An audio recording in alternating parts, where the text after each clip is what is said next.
Bienvenue sur l'Instant T, le podcast dédié aux mutations du monde du travail.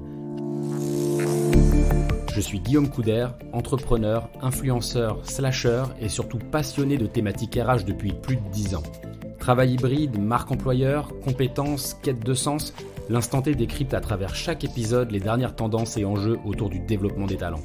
Accompagné d'un thé ou d'un café, prenez une pause et laissez-vous emporter par les retours d'expérience et les témoignages de mes invités, en collaboration avec Hult-EF Corporate Education, dont l'ambition est d'accompagner et de former les professionnels dans le développement des compétences indispensables au monde de demain.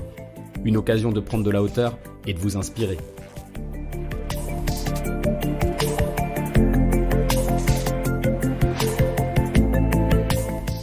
2022, le monde change beaucoup, mais je ne vous apprends rien.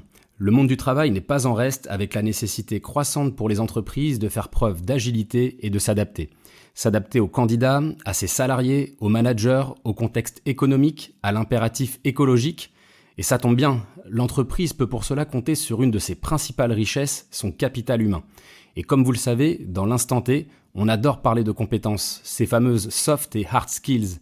Pour aller plus loin sur cette distinction entre soft skills et hard skills, on a justement le plaisir d'accueillir, ou du moins c'est lui qui m'accueille aujourd'hui chez lui, le spécialiste français du sujet, Jérémy Lamry, qui est cofondateur du Lab RH, chercheur et entrepreneur dans le milieu de la tech depuis plus d'une dizaine d'années.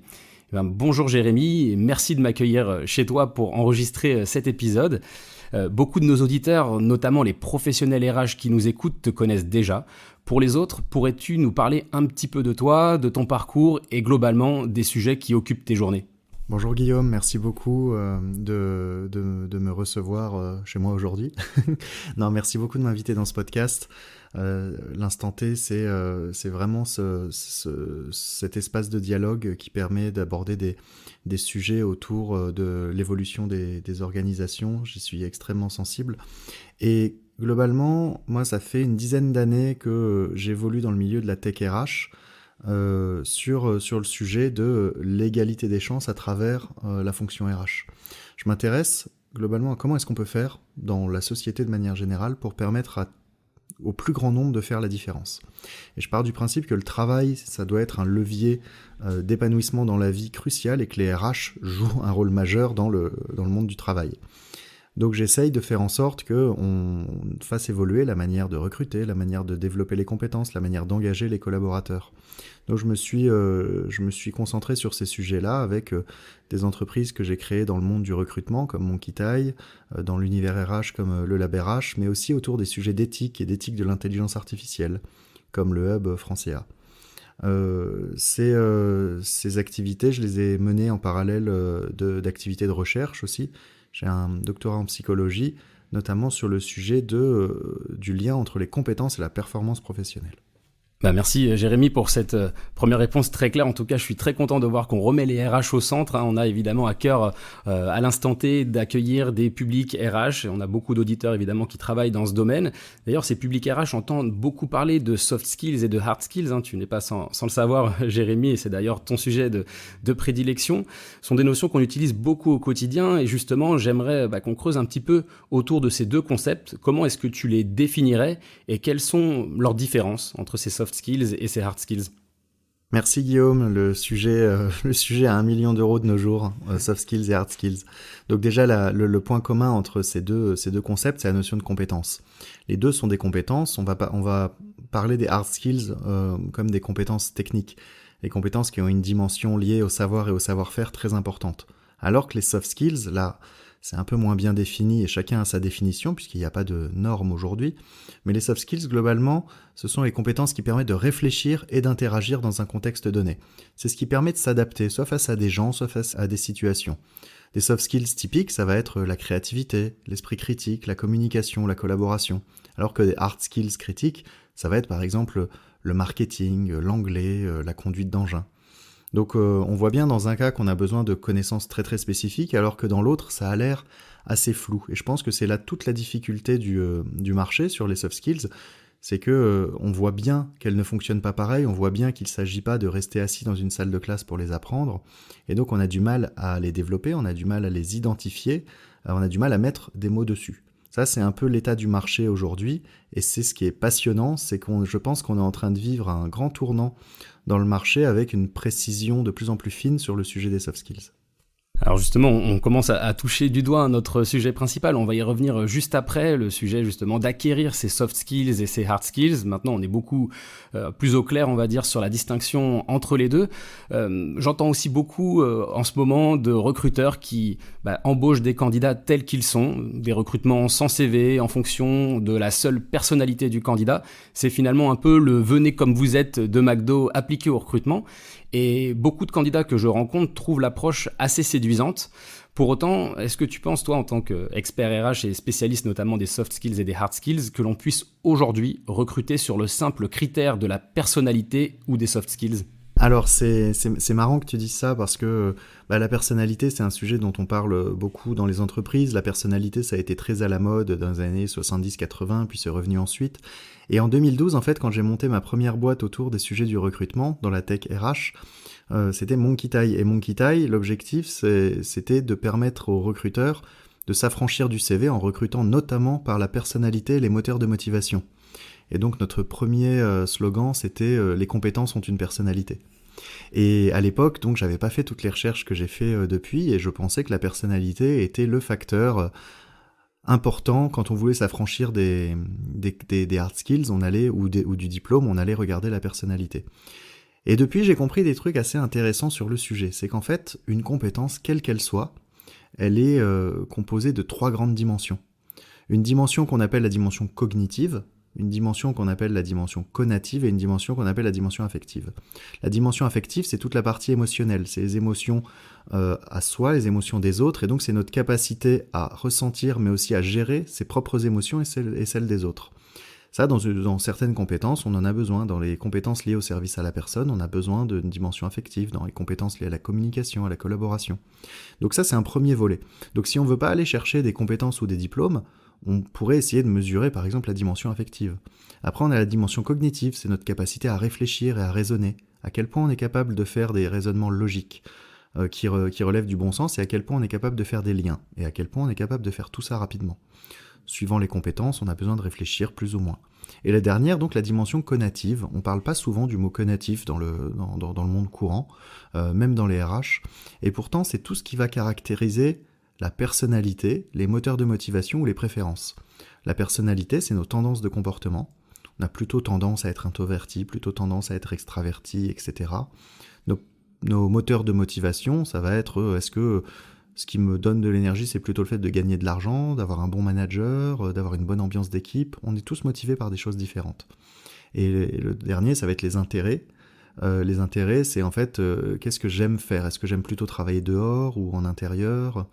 Et toutes ces choses-là, en fait, ça va être donc la partie conative qui va en gros être un peu notre style, notre préférence, notre identité un peu. Et en fait, essayer de recruter uniquement par cet angle de la personnalité, ça serait finalement prendre qu'une toute petite partie du sujet, qui n'est même pas la compétence, pour essayer de prédire de la performance. Pourquoi ? Parce que quand on recrute, idéalement, c'est en se disant cette personne, elle va bien correspondre dans la boîte et elle va faire le boulot pour le boulot qu'on a besoin. Donc on cherche un peu un petit côté prédictif, même sans le mesurer. On recrute pas en se disant « Waouh, j'espère me tromper ». Donc si on veut pas se tromper, en fait, il faut prendre un petit peu plus de critères que ça. Il faut ce côté conatif, mais comme on l'a vu, c'est pas que la personnalité, c'est aussi les moteurs de motivation. Est-ce que ce que l'entreprise propose pour motiver, ça correspond ? Ça va être aussi la capacité à bien réfléchir, et globalement aussi la capacité à gérer ses émotions et à comprendre celles des autres. Et donc à partir de tout ça, on peut faire des grandes aptitudes générales en se disant « Ok, de manière générique, cette personne, elle a a priori ce qu'il faut pour pouvoir s'adapter et travailler dans une entreprise. » Mais à ce stade-là, on n'est toujours pas au niveau des compétences. En revanche, on ne sait pas si elle est capable de faire ci ou ça. Je pressens que les RH qui nous écoutent ont sorti leur carnet de notes. Il y a beaucoup de conseils. Merci Jérémy pour cet apport. Et si vous voulez d'ailleurs aller plus loin, creuser un peu plus le sujet des critères de la personnalité, je crois que Jérémy, justement, dans ton dernier ouvrage paru aux éditions Duno, tu en parles un peu plus spécifiquement, un peu plus en détail. Donc n'hésitez pas à vous procurer ce dernier ouvrage. Alors, On m'interpelle assez souvent sur le sujet de la guerre des talents. C'est un terme un peu barbare, mais qui, a priori, est quand même une réalité aujourd'hui. Et on me fait part de deux réalités antinomiques. Celle de beaucoup de gens qui ne trouvent pas de boulot, d'un côté, alors que d'autre part, les entreprises n'arrivent pas à recruter. Comment est-ce que toi, Jérémy, tu expliques cette inéquation sur le marché du travail ? En fait, comme on l'a dit, sur le sujet des soft skills, c'est un peu la capacité à s'adapter. Et en vrai, l'être humain, c'est le propre de l'être humain d'arriver à s'adapter. Depuis la nuit des temps, notre boulot, c'est de survivre au quotidien. Et ensuite, on a mis des constructions sociales dessus avec la sédentarisation, les premières civilisations. Mais globalement, le cerveau, il est toujours fait de la même manière. Il cherche à s'adapter pour survivre. Et dans la société dans laquelle on vit, on a un système éducatif et un système productif qui n'ont jamais demandé ça aux gens. Le système éducatif, il nous a demandé d'apprendre 1515 Marignan et on devait stocker des connaissances comme une clé USB. On nous a pas demandé de les mettre en contexte, on nous a pas demandé de challenger le professeur, de discuter, de débattre. On nous a demandé assez peu ces choses-là. Donc on nous a demandé assez peu de nous adapter à l'école. Et dans le monde du travail, on nous a beaucoup demandé d'obéir. Ça fait que notre capacité d'adaptation, elle s'est peut-être un peu diminuée. Elle est là, mais elle est enfouie par tout un tas de croyances, d'habitudes. Et donc ça fait que toute une partie de la société qui a un peu moins développé ces choses-là, et puis c'est peut-être un peu moins stimulé sur d'autres aspects, aujourd'hui est nettement moins employable. Parce qu'il faut rappeler un truc, c'est que les soft skills, capacité à réfléchir, à interagir, ça nous permet aussi d'être plus agiles dans nos modes de pensée, nos modes d'apprentissage, et donc on apprend aussi plus facilement les hard skills quand on a des soft skills développés. Et il y a toute une partie de la société en fait qui n'a pas emprunté cette voie-là parce que le système ne le favorisait pas. Parfois dans son milieu personnel, quand on n'est pas bien favorisé non plus, c'est aussi compliqué. Ce qui fait qu'aujourd'hui, il y a des postes où on a besoin vraiment de ces soft skills parce que avec l'automatisation, les tâches routinières, elles sont petit à petit remplacées. Donc on a besoin de gens capables de s'adapter sur des tâches non routinières. Mais il y a toute une partie de la population qui n'est pas prête pour ça. Et donc, en fait, d'un côté, on a des recruteurs qui galèrent à recruter, d'un autre côté, des gens qui galèrent à trouver un job, mais c'est parce qu'on a ce qu'on appelle un mismatch, un vrai décrochage entre les compétences demandées et celles qui sont disponibles.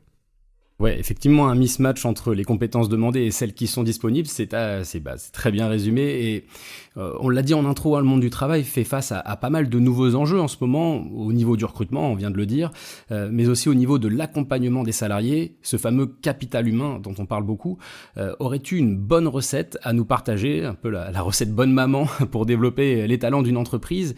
Et deuxième question, globalement, qu'est-ce que ces boîtes doivent faire finalement pour s'adapter aujourd'hui, voilà, de quelle manière est-ce que les boîtes doivent réagir finalement ? Je pense que la question que tu poses, Guillaume, c'est peut-être la plus centrale dans l'évolution des organisations et des ressources humaines. Au XXe siècle, on avait des méthodes et des procédures pour tout. Et globalement, une fois que la procédure était en place, on n'avait qu'à l'appliquer et paf, ça roulait. Aujourd'hui, on parle de s'adapter. Il n'y a pas de procédure pour s'adapter. C'est s'adapter, ça veut dire s'adapter. Ça veut dire être conscient du contexte, dépenser de l'énergie pour comprendre ce qui se passe, bien réfléchir et s'adapter. Et ça veut dire que les collaborateurs doivent le faire, les managers doivent le faire, les RH doivent le faire. Les RH sont là pour poser le cadre, un cadre qui risque de fluctuer de plus en plus. Les managers sont là pour permettre d'appliquer ce cadre et assurer une forme de productivité tout en permettant aux collaborateurs de rester engagés. Et les collaborateurs sont là pour faire tout ça. Et en fait, c'est à tous les niveaux, il y a besoin de s'adapter. Donc moi, j'ai beaucoup de RH qui viennent vers moi en me disant « Est-ce que t'as pas une boîte à outils, une méthode, des choses toutes faites ?» La réalité, c'est qu'il y a des grands conseils sur comment développer les soft skills. Mais il n'y a pas de boîte à outils, c'est pas en enfermant les gens dans une salle de cours pendant 2 heures que vous développerez leurs soft skills. Et là, on va arriver un peu sur le sujet qui blesse à propos des soft skills. Les soft skills, c'est notre capacité à réfléchir et interagir dans un contexte donné. Ça veut dire en fait que on n'apprend pas quelque chose pour le ressortir. Ça veut dire que sur le moment, notre cerveau crée quelque chose de nouveau. Il crée, paf, une idée, il va créer un réflexe, il va créer une action. Et pour arriver à faire ça, le cerveau, il doit être dans certaines dispositions. Il y a 3 dispositions qui sont fondamentales dans notre identité, qui nous permettent de développer des soft skills, et qui nous permettent de développer n'importe quel type d'aptitude. Le premier, c'est l'estime de soi, la conviction qu'on a de la valeur. Le deuxième, c'est la confiance en soi. C'est la conviction qu'on est capable d'utiliser cette valeur, ce qui est encore différent. Et le troisième, c'est l'affirmation de soi. c'est notre forme d'assertivité, notre capacité à nous affirmer dans un contexte donné. Et en fait, aujourd'hui, quand on parle de développer les compétences, on trouve peu souvent des professionnels qui vont nous dire « Ah, je vais commencer par développer l'estime de soi » ou des choses comme ça. On a l'impression qu'il s'agit plutôt de faire une formation, de la dérouler et que les gens vont apprendre. Non, parce que là, il ne s'agit pas de stocker des connaissances, il s'agit de développer des comportements. Et pour développer des comportements qui soient sains et productifs, ça passe par le fait de développer l'estime de soi, la confiance en soi, l'affirmation de soi. Quand on va dans une formation, une salle de formation de manière générale, c'est pas vraiment les choses sur lesquelles on va travailler pour apprendre une compétence.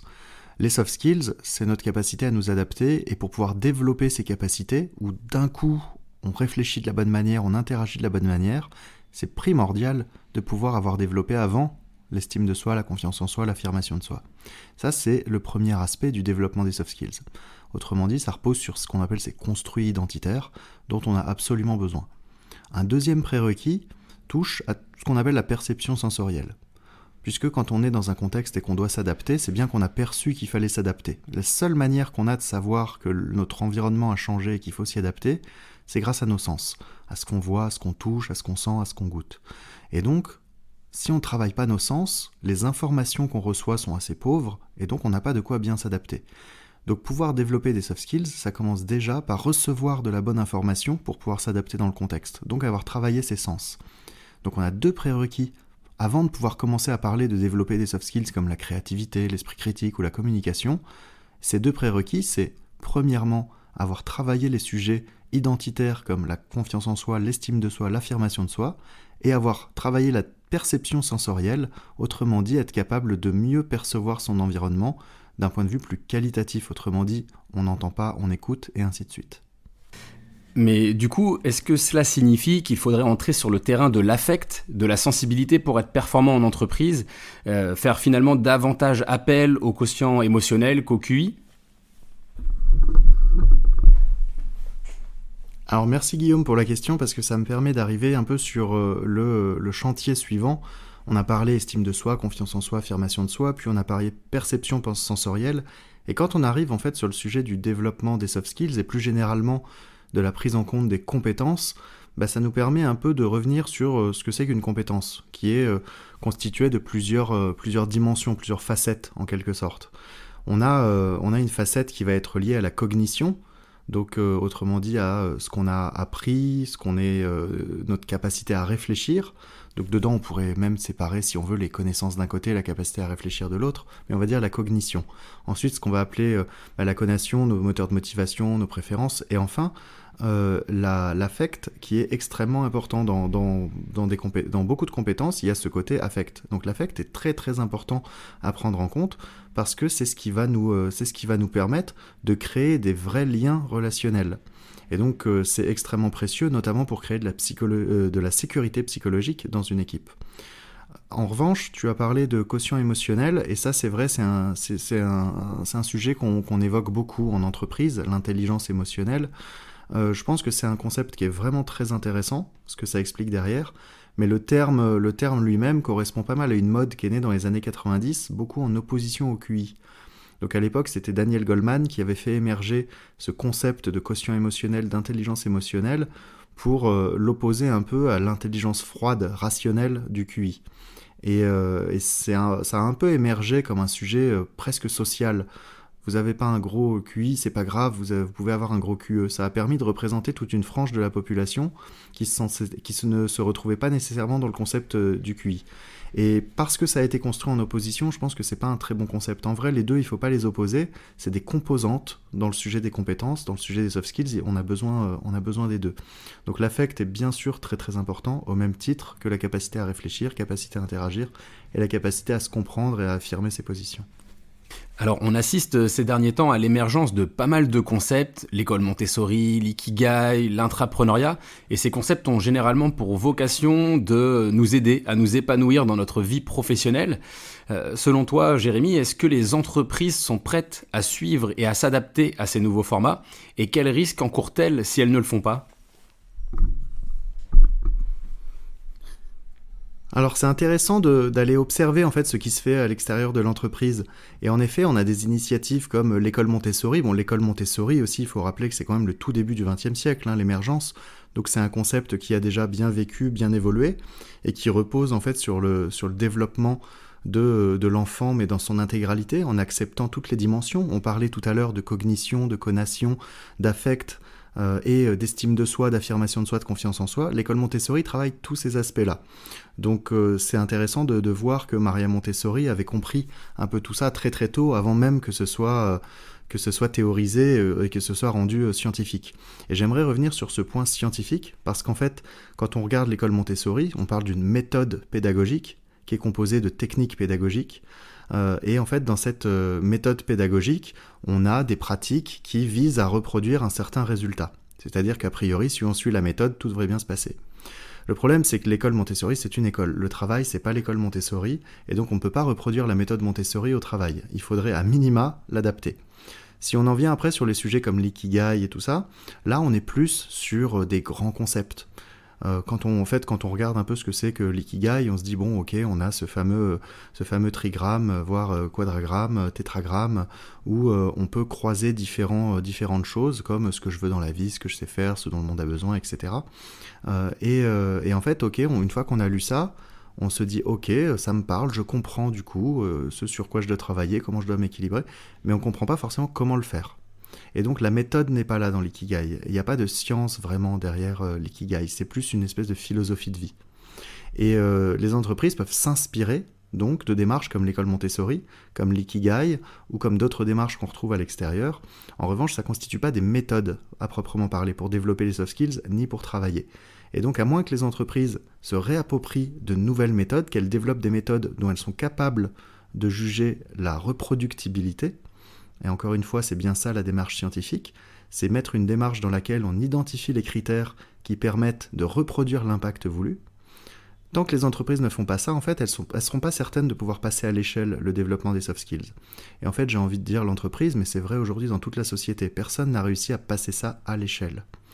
Donc les démarches auxquelles on est en train d'assister, qui sont un petit peu plus volontaristes, qui veulent aller un peu plus loin que le cadre de l'entreprise, et tu parlais notamment de l'intrapreneuriat, je pense que ça doit suivre cette même logique. C'est-à-dire que oui, ça va être bien de processer la manière de faire de l'intrapreneuriat, mais il s'agit de la processer avec toutes les dimensions de l'être humain, c'est-à-dire prendre en compte le volet affectif, prendre en compte le volet des intérêts, des préférences, au-delà des simples process corporate. Et d'ailleurs, il me semble, Jérémy, que tout ça, tu nous l'expliques dans ton dernier bouquin. Oui, merci Guillaume d'aborder le sujet. Effectivement, mi-juin 2022, on sort avec Duno un ouvrage sur comment développer les soft skills. Donc j'avais sorti un premier ouvrage sur les soft skills avec Duno en 2017 ou 2018, qui était plus descriptif, qui reprenait le travail de ma thèse de doctorat. Et là, j'ai voulu aller plus loin. Donc il y a presque 4 ans de travaux depuis. On a développé des modèles de soft skills, on s'est intéressé aux méthodes pédagogiques depuis plus de 200 ans, on est même allé voir certaines de la Grèce antique, et on a cherché à comprendre les techniques pédagogiques qui créaient de la valeur dedans. Quelles techniques pédagogiques associées pour créer une méthode pédagogique vertueuse sur le développement des soft skills, notamment en entreprise. Donc on détaille un peu tout ça, un modèle de soft skills qu'on propose, tout un tas de sujets dans ce bouquin donc, qui sort mi-juin. Alors les auditeurs de l'Instant T sont en général assez connectés et il y a fort à parier que certains aient déjà été séduits par le fameux métavers ou métaverse, peu importe la manière dont on le prononce, ce fameux monde virtuel qui créerait pas mal d'opportunités, notamment dans le domaine de l'apprentissage. Est-ce que selon toi, Jérémy, cette nouvelle technologie permettra de mieux développer les compétences que dans le monde réel ? Alors je vois le lien avec la question, merci Guillaume de l'aborder d'ailleurs. C'est vrai que je m'intéresse depuis plusieurs mois au sujet du métavers, du Web 3, de la blockchain, des choses qui peuvent paraître un peu barbares dans les RH, qui sont des environnements virtuels dans lesquels la blockchain permet de sécuriser les échanges et où des nouvelles technologies comme le web spatial permettent de collecter énormément de données et de pouvoir faire de l'analytique de très très haut niveau. Donc c'est la différence entre le métavers et les environnements comme Second Life d'il y a 20 ans d'ailleurs, c'est qu'il y a toute cette technologie derrière qu'on n'avait pas à l'époque. Mais on demande souvent ces métavers, ou plutôt les environnements de réalité virtuelle de manière générale, ce qui permettent de mieux développer les compétences. Ça c'est une vraie question. Et en fait, je sais qu'aujourd'hui, il y a un vrai marché qui se développe dessus. Et donc, moi, je vais dire, oui, ça permet de développer certaines compétences sur des situations connues, travaillées. Un exemple, les pilotes d'avion. Ils travaillent en simulateur et heureusement, ça permet de fortement diminuer les coûts, pas besoin de cracher les avions à chaque fois qu'on s'entraîne. En revanche, on est dans des environnements qui sont extrêmement contrôlés, avec énormément de données sur des cas d'usage qu'on connaît. Les pilotes s'entraînent sur des cas d'usage dans des simulations connues. La difficulté avec les soft skills, c'est que bien souvent, en fait, des cas d'usage, il y en a des milliers, des millions, une infinité quasiment.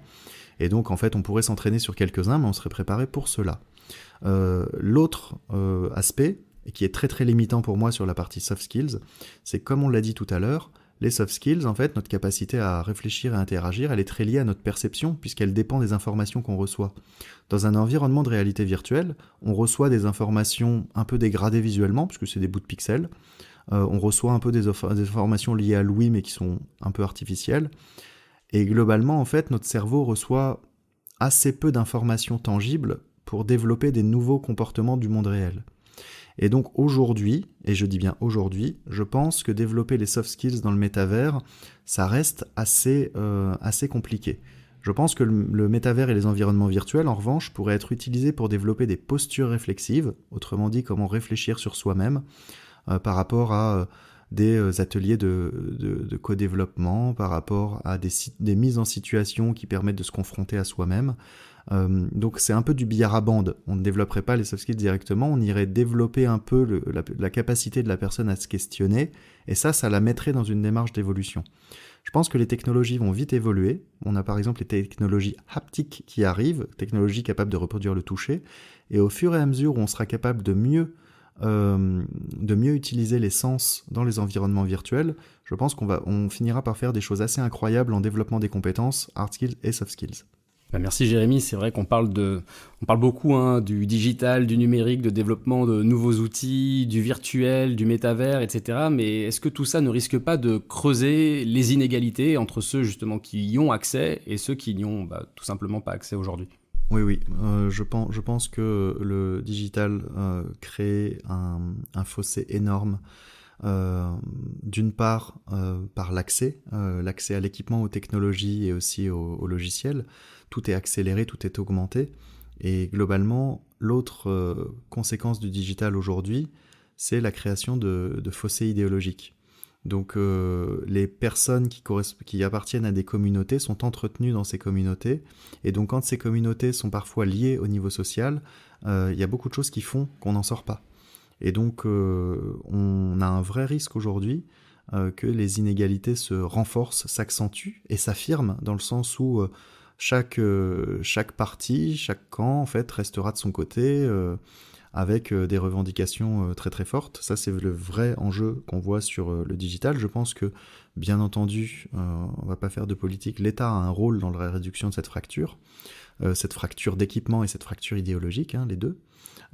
Les organisations ont aussi un rôle. Je pense que les organisations aujourd'hui, elles recherchent des profils qui sont employables pour créer de la valeur dans l'état actuel des choses. Je pense que les organisations ont aussi un rôle social de pouvoir accompagner les populations qu'elles n'emploieraient pas aujourd'hui pour les rendre employables pour demain. Ok, c'est très clair. Bon, alors à titre personnel, je suis très équipé en digital, mais voilà, je comprends qu'effectivement, ça puisse faire peur à certains. Et justement, on assiste à un scepticisme de plus en plus fort vis-à-vis de ces nouvelles technologies. J'ai pas mal d'amis, notamment, qui refusent d'utiliser WhatsApp, qui refusent d'héberger des données sur le cloud. Et tout ça est lié aussi à l'émergence de pas mal de théories du complot, enfin, c'est comme ça qu'on les nomme. Comment est-ce qu'on peut aujourd'hui convaincre les plus réticents de l'utilité de ces nouvelles technologies ? Alors, pour moi, il y a vraiment deux sujets là-dedans. C'est encore une fois une question de fond et qui peut faire sujet à débat. Je ne confonds pas l'utilité et la criticité. C'est-à-dire que, est-ce que ces technologies sont critiques ? Je ne pense pas. C'est par exemple, à titre personnel, quand on parle du métavers, de tous ces environnements de réalité virtuelle, avec des études très sérieuses de Gartner qui nous disent qu'en 2026, un quart de la population passera au moins 1 heure par jour dans un métavers. À titre personnel, ça me fait peur, ça me donne envie de vomir, j'ai pas envie de ce monde-là. Après, d'un point de vue pragmatique, ça arrive. Des centaines de milliards d'investissements, plus d'1 trillion de revenus qui sont attendus dans les années qui viennent, ça arrive. Donc voilà, il faut être aussi pragmatique. Ok, ce sujet arrive et pourquoi il arrive? On est dans une société qui apporte peu de reconnaissance de manière générale aux individus. Les individus, ils ont besoin de reconnaissance.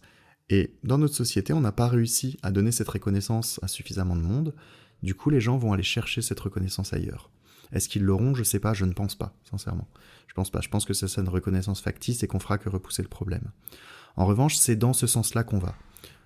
Donc, à défaut de pouvoir changer ça dans l'immédiat, il faut se dire, très bien, il y a des usages qui arrivent et qui, a priori, vont peut-être renforcer certaines inégalités, certaines fractures. Mais s'il y a une chance que ces nouvelles technologies puissent aussi apporter des usages vertueux, alors il faut la choisir. Donc oui, je pense qu'il y a une utilité dans ces nouvelles technologies.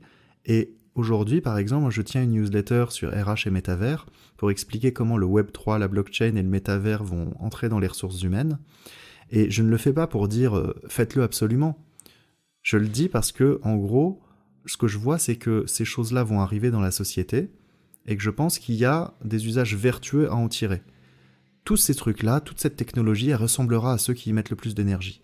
Si c'est uniquement une histoire de capitalisme, de mauvais usages, de choses vicieuses, c'est à ça que ça ressemblera. S'il y a des personnes vertueuses qui veulent mettre des usages vertueux dedans, alors on pourra au moins utiliser ça. Donc aujourd'hui, c'est pas parfait. En revanche, je pense que pour convaincre les plus réticents, il faut faire de la pédagogie. Il faut expliquer en fait que c'est pas parce qu'on n'aime pas la pluie qu'elle ne tombe pas. Et que globalement, il faut arriver à tirer le meilleur de ce qu'on fait, de tout ce qui est en train d'arriver, et que là, on peut créer de l'espoir. Merci Jérémy, tu m'as motivé à minima à me doter d'un casque de réalité virtuelle pour tester un peu toutes ces technologies. Ce que je te propose maintenant, c'est le petit mot de la fin. Qu'est-ce qui nous attend dans les prochaines années, et s'il y a des sujets que tu souhaites tout particulièrement aborder pour conclure cet épisode? D'abord, merci Guillaume, les questions, je les trouve vraiment bien ciblées, donc merci. Si on reprend un peu notre sujet des soft skills, il faut se rappeler qu'on est dans une société qui de plus en plus accélère, qui automatise les tâches qui sont plutôt routinières, celles qu'on fait un peu toujours de la même manière, et donc en fait aujourd'hui notre employabilité, elle va être liée aux autres tâches, celles qu'on ne fait pas de la même manière, donc c'est les fois où on doit s'adapter pour résoudre des problèmes. Les RH doivent se préparer à ça, et donc ça veut dire que recruter par le diplôme aujourd'hui, ça peut être bien dans l'absolu, dans l'immédiat, pour se dire, tiens, pour le boulot là qui va arriver, c'est très bien, mais les personnes, on ne les garde pas forcément que pour 2-3 ans, on a envie parfois d'investir sur elles, et là ça vaut le coup de se poser la question de, est-ce qu'elles seront capables de s'adapter au job d'après, et celui d'après, et celui d'après, et même au-delà de ça, c'est dans leur job actuel, si demain on a des grosses perturbations, un Covid et que ça doit se faire à la maison, par exemple, est-ce que la personne sera capable de s'adapter à cette situation et d'en ressortir plus forte? Tous ces enjeux-là, quand je dis en sortir plus forte, c'est rappeler que dans la notion de compétence, il y a les 3 dimensions qui sont la gestion de l'affect, les préférences, le mode d'identité, et derrière toute la partie capacité à réfléchir. Je pense que les RH doivent vraiment se recentrer sur ces sujets-là, plus que sur des construits qui les rassurent comme le diplôme, et que en faisant ça, je pense qu'on ouvrira à plus de diversité aussi. Aujourd'hui, en France, on a une segmentation des diplômes qui est pas mal corrélée à la segmentation sociale des individus. Et donc, je pense qu'en ouvrant les critères de recrutement à des choses qui sont plus liées à la capacité d'adaptation, je suis convaincu que la capacité d'adaptation transcende complètement les frontières sociales, qu'on a des gens brillants à tous les niveaux, et je pense qu'en fait, on pourra recréer une forme de brassage qui peut-être réduira certaines inégalités. Et je laisserai le mot de la fin là-dessus. Merci beaucoup Jérémy. S'adapter et s'en sortir plus fort, c'est une belle conclusion. Jérémy Lamry, je précise donc que tu es cofondateur du Lab RH, chercheur et entrepreneur dans le milieu de la tech depuis plus d'une dizaine d'années. Un grand merci pour toutes ces réponses, tu as apporté énormément de contenu et je pense que nos auditeurs en seront ravis. Donc merci beaucoup et à très vite. Merci, à très vite. Vous venez d'écouter un épisode de l'Instant T, le podcast dédié aux mutations du monde du travail en collaboration avec Hult EF Corporate Education. Merci. On espère que vous avez pris autant de plaisir à l'écouter que j'en ai pris à l'enregistrer. Si tel est le cas, n'oubliez pas de vous abonner sur votre plateforme préférée et à nous laisser un commentaire. Je vous retrouve très vite avec thé ou café pour un nouvel épisode inspirant.